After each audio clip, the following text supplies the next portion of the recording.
What is going on? Welcome to Rue's Reviews, where we keep it for real, for real. I am Rue, aka the Culture Black Kid. Got a very special guest back on the reviews today. Please introduce yourself, what you do, and all that good stuff. Hi, I'm Dell, aka Smelly Dell, aka Deep It with Dell. I'm a music journalist, freelance music journalist, and just big old music enthusiast as well. And keen to be back on Rue's Reviews, keen to listen to keen to express some of my sentiments about the music we're gonna dive into. And yeah, grateful to be here.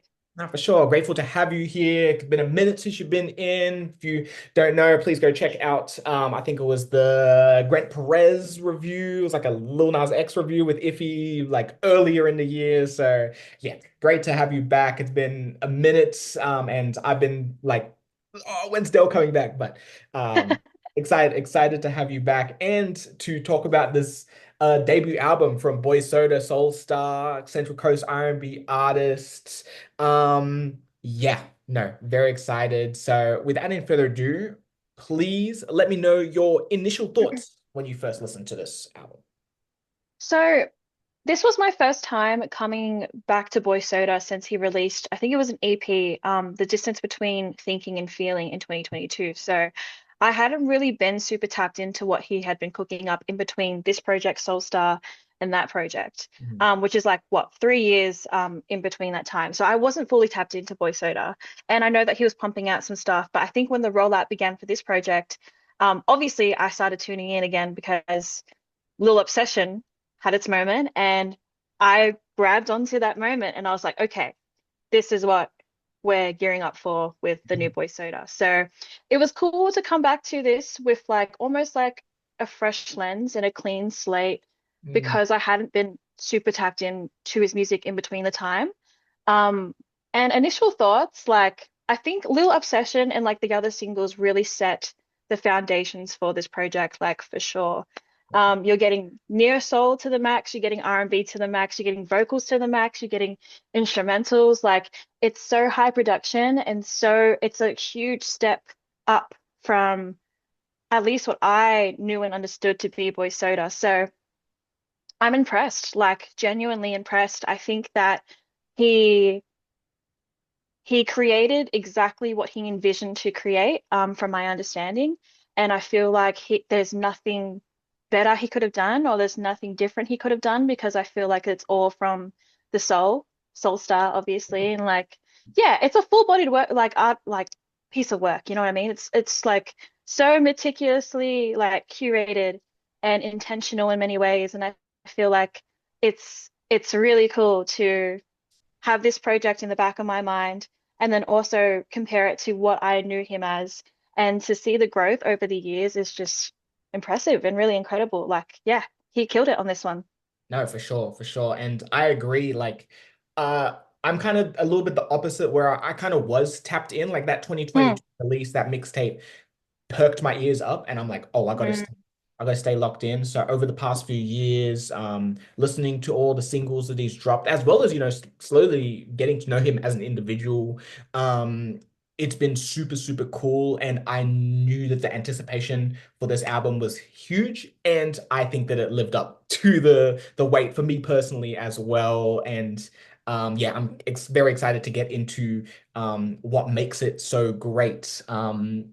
Throughout this review. So let's kick it off with the pros and what does make it great. So yeah, Del, kick it off with your first one. okay, pros, first of all, I think like I might have already said it, but the production value is just so on. Like the instrumentals are crazy, and I feel like he matches it at every single point with his vocals.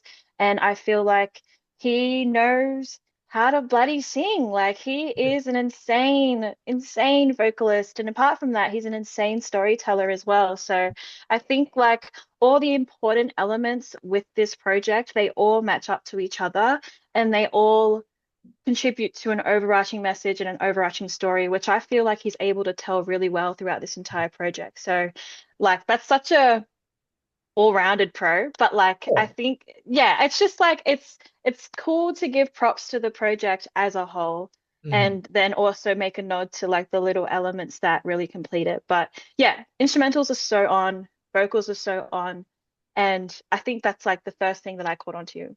on my 100%. first listen. 100%. And I, coming off the back of that, I love how genuine it feels like the songwriting, the production. Like it doesn't feel as great as it is.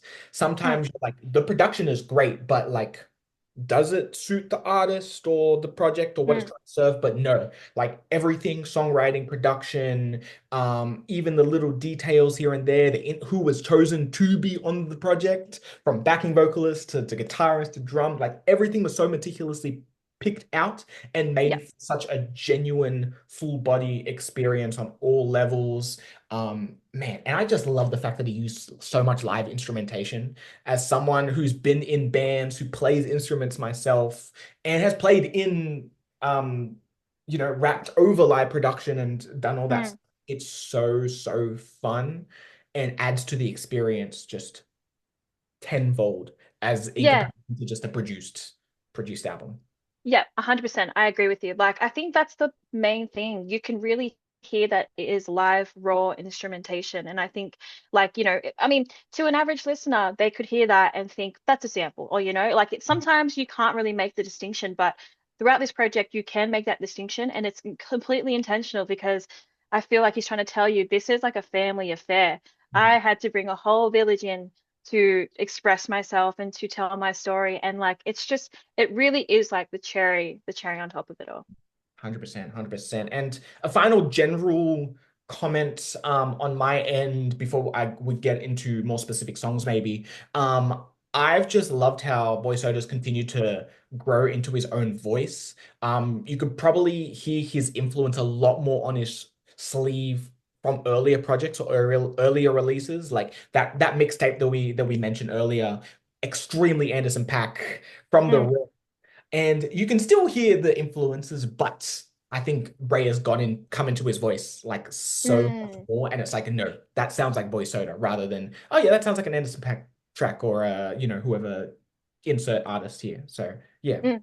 That's important too. Hey, like I feel like it takes I mean, naturally it would take an artist a very long time to reach that point, but I feel like he's reached it at the right time. Like you no longer have to convince us anymore, bro. We know exactly who you are just from this project, and we're honestly excited to see what else you have to say. No, for sure. And speaking of specific tracks, and you kind of mentioned it earlier, um, Lil Obsession. I think it's great. I think that's a great starting point. Um, Hmm.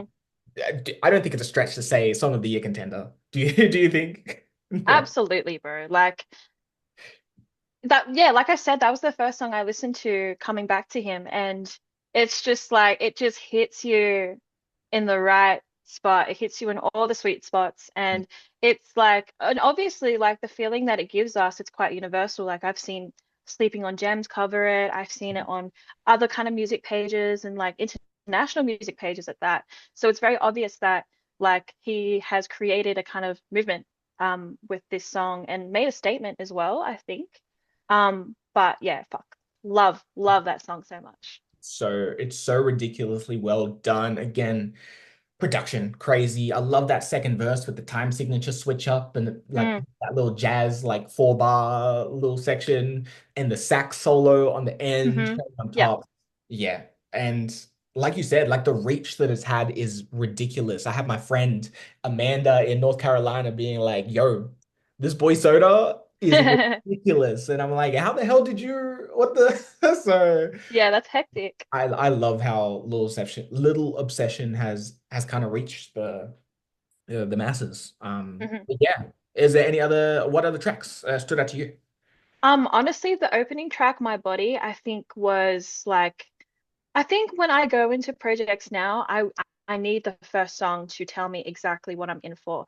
Only Mm, from personal preference. Like I think like when I'm jumping to a pro when I want it, when I'm jumping into a project, I want to know what to expect just because I'm impatient. You know what I mean? Like, and I think that's just like brain rot and like scrolling, like the nature of our brains at mm, this point in time. Like it's very easy to really get lost, I think, especially in projects that are more than 7 tracks. For myself personally, anyway. But with My Body, he like lays it all out for you straight away. This is what I'm talking about on this project. mm, Um, this is how I've been feeling like while creating this project. mm. And I think like yeah, he just like it's like a super vulnerable song, and I feel like he just tells you exactly what you are to expect, and it's up to you to decide whether you want to stay on the journey or not with him. And yeah, after that song, I was like, okay, cool, I'm hooked. Like you got me. You got me right where you need me. So I'm here. Definitely, definitely. And yeah, like I said, it's definitely a sample of what to come on all levels, being it the storytelling, being it again instrumentally. I love what the horns bring, and again, small taste of what the horns could bring, do bring later in the Mm, project. But kind of stay on a bit more of the personal note. I wanted to transition into like a father's heart, uh, mm. that little R and drill, R like track Yeah, production. He made a little joke at the live show last week where he was kind of like, the only way to talk about generational trauma is over a drill track, and I'm like, it's so funny. facts. But yeah, it definitely add for an interesting bed to Mm, touch on some of the more personal, one of the more personal tracks, or probably what might be the most personal track on the mm, album. The powerful lyrics about, blood is not deeper than trust. Scars don't have to be birthmarks. mm, Yeah, and the fact that his father was present for that like debut performance was really great. And yeah, you could tell, even though Bray is a very jovial and whatever person, but you could tell that song was like, ooh, that was a tough one to perform. But yeah, I really enjoyed that one, yeah, sentimentally. yeah. I mean, yeah, I'm excited to see that one live because like even on a personal note, like from a Pacifica lens, like talking about father figures is tough, you know what I mean? And I think like it's a really big privilege to have a positive experience with your dad. And I think like, it's refreshing taking that into account, like the fact that he is obviously Pacifica, but he has a Pacifica father to thank for, breaking cycles, and like he has like I guess, a role model to lead him in a way. It's very rare to come across, and so yeah, I love this song a lot, and Mhm. I've connected with it definitely for sure, like with for the just simply for the fact that like he's talking about something that comes rare, you know what I mean? So yeah, I love this song a lot. I think it's nice to hear him be I guess raw and like intimate because he's able to do that, you know what I mean? But I don't know if he's ever really done it in this kind of way. And if he has, maybe I just wasn't checked in at the time. But Mhm. like it was cool to hear him be more specific about his connections to heritage and his connections to family and, you know, generational trauma and things like that. Like it's tough topics to talk about, but I think it just hits a soft spot for me because he's also Pacifica, and it makes me feel a little bit more seen as well. So yeah, I love that track. That's a good one. For sure, for sure. And like you said at the top, you checked him out in 2022 and then it kind of dipped off your radar and then you jump back in. Um, from that balance, or it's again, even taking that out of it, and just the general um perspective of just Pacifica artists in the scene right now, does it feel like there's a bit more of a wanting to show background, like specific heritage and like your culture more in artists around the scene in their music? Yeah, I think so for sure. Like I think like it's not a super foreign thing for like Of course. any artist, you know what I mean, to kind of talk about their heritage. But I think when you talk, especially like Pacifica men, and this is probably many other, like this is probably a case for many other ethnic men, but Pacifica men specifically do not want to talk about their issues. They don't want to show any sign of weakness. They don't want to be vulnerable.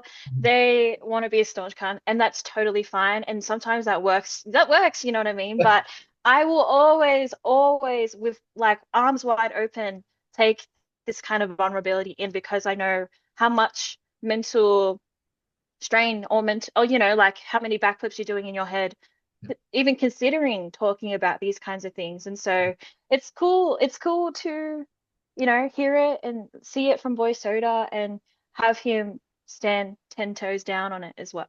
100%, 100%.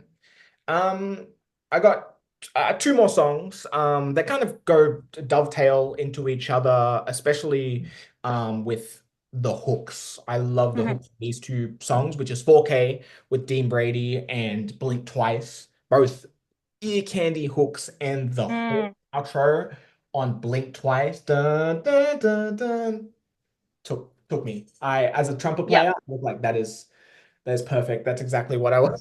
I wanted. But yeah, I just wanted to quickly point out those two tracks to round out my pros. But have you got any other standouts for yourself? I'd say Hit the Road. I think that one is groovy as hell. The harmonies are so on, and I love the kind of like it's very multi-dimensional that track because it's got obviously Boy Soda's vocals are very high, and it's got this low Hit the Road hook. I think it's the hook, which kind of brings a different a dimension to it, but also like another layer. And I feel like that's a bit more of a like one of his gritty cuts, which I like. Mhm. And then also I've got two more. So I've got Selfish as well. Clearly from the like just simply from the fact that it's like New Jack Swing. Yeah. Like, fob jam, classic fob jam, play it in the fucking garage when we're drinking, that kind of track. But when I listen properly, he's also singing about like loss and grieving. And so it was interesting that like a track that I would view as a track of celebration sonically is actually about loss and grief and stuff like that. So I found it cool to see him kind of like pair the sound with the message and like have it kind of like meet each other that way, which was really cool. Mhm. And then also I think the closing track, Platonic and Sacred, I really like that one. I feel like because the album was so high production, I part of me needed a little bit of a sonic break, and I'm glad it came at the end because I was like, okay, let's take a breather. You know what I mean? Yeah. So I appreciate that it was a bit more like stripped back and a bit more raw. Still, obviously there's some curation to it, but even like I think to end it on a bit of a slower note was the right thing to do after such a high and vibrant kind of, project. But yeah, those are my highlights for sure. Nice, nice. Yeah, I agree with that for Platonic and Sacred too. Feels like that like demo cut of the track that you just like, I use a bonus track for the Mm, fans, the real fans. And yeah, hmm I really enjoyed that as a wind down. Agree. In its placement in the album. Now we'll be yapping about pros. I'm curious if you have any cons for this album. The cons, I didn't make any. I think just because like I do really enjoy this project, but I think the main, if you would consider it a con, maybe there were just some songs that I felt like I wouldn't go back to. And I think that's pretty natural with any kind of project. Like you'll have some favorites and you'll have some highlights and then you also have some lowlights. And I feel like maybe in the second half of the project, I did tune out a little bit. I only say this because instead of sitting down and taking it in, I went to wash the dishes while I listened.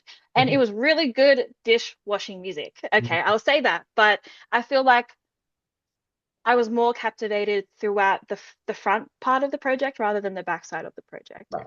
Um, Maybe that's just because I need to sit with it a little longer, or maybe it could be just because it's 4 p.m. on a Wednesday. Who knows? Who knows? But like I think, yeah, that was just like something that I noticed while listening. But yourself? No, that's fair. And I mean, I struggled to find any like I think there's a pretty quality listen top to bottom. I do agree that, there are definitely songs that I'm like, yeah, maybe I'll skip that one if I listen to it again, or like I'll ch Mm-mm. maybe let not skip, more like tune out. Yeah. And then I'll tune back in when songs that I am drawn a lot more to start to play. But yeah, in regards to just a listen and an album. Yeah, I think it was a quality selection from top to bottom, even though it was 13 tracks. And you mentioned, the attention span of a lot of us is very like, no, give us that 7 track project right now. Yeah, Uh exactly. though sometimes 13s you can be sitting there like, whoo, this is Mm, this is a bit long, but if you get something that's quality, you'll appreciate it, even if there is yeah, that 1 or 2 tracks that you're like, yeah, I'm probably not going to come back to. 100%. I feel like, yeah, looking at this project as a whole, like no notes, you know what I mean? But like, I think if we were to deep it a little, like, yeah, sure, I'll tune out a little bit, but it won't um take away from the quality of it. I think like this album is it's just too good to think otherwise, you know what I mean? So yeah, I love it. For sure, for sure. Well, with those thoughts and comments in mind, let's get into our overall rating. Just to remind you and remind people out there, it is, are we here for this? Does it depend on the day whether we're here for this or not? Or are we feeling iffy about it or anything in between? Del, how you feeling about this? I am here for this, of course, here for this. Like, I think that's been a while since like a neo soul R&B project has really, really captured my attention, and I feel like this has, and that's saying something for sure. So definitely, definitely here for this.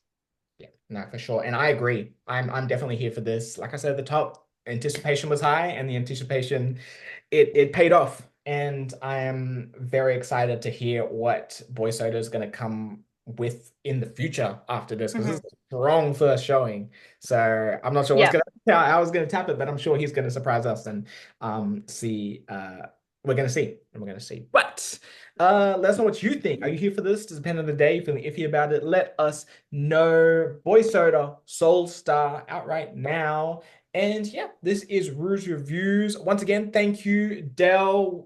Where can the people find you at? I am terrible on Instagram, but do follow me there because I post everything there at Smelly Dell. I'm also the host of a kind of music deep dive series called Deep It with Dell as well. So at Deep It with Dell is where I'm at too. Um, and then if not, you'll just see me out and about on the scene.